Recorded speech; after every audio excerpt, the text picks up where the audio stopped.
কণ্ঠস্বর শুনতে পেয়েছি।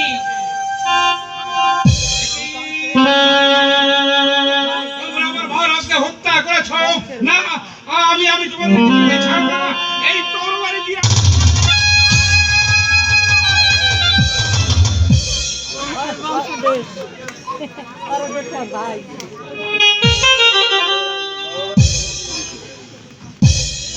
নারায়ণ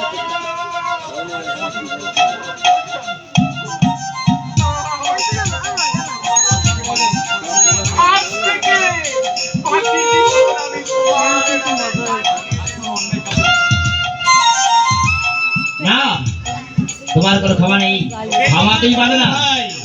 ওকে ক্ষমা করে দাও দাদা। হ্যাঁ, আমি বলছি ওকে ক্ষমা করে দাও।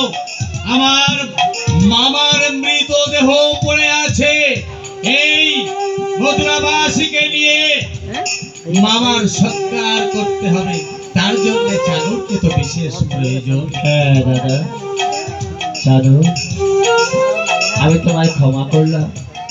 একটা কথা মনে রেখো, আমি ছাড়নি কিন্তু ছেড়ে দিই না।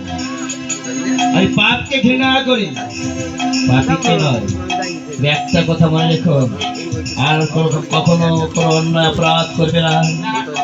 মুখে হরিনাম লবে, হাতে কাম করবে, আর আজ থেকে কৃষ্ণ নাম প্রচার করবে।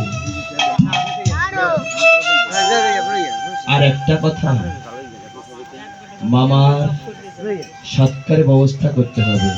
তোমরা মামাকে নিয়ে এসো, আমি চন্দন কাষ্টের ব্যবস্থা করছি। সেই ক্ষমাই যখন করলে তখন এই অসুর নাশুনি চানুরের একটা প্রার্থনা রাখবে। এবার যদি এই ধরা যাবে, তুমি আমাকে পাঠাও একজন কৃষ্ণ ভক্ত মায়ের গর্ভে, তুমি আমাকে জন্ম দিও ঠাকুর। আমি যেন সারা জীবন তোমার নাম গুণ কীর্তন করতে পারি।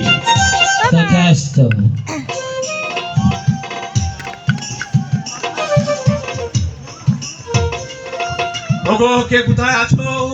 মহারাজ কংস মারা গেছে, এখন তার সৎকারের ব্যবস্থা করতে হবে।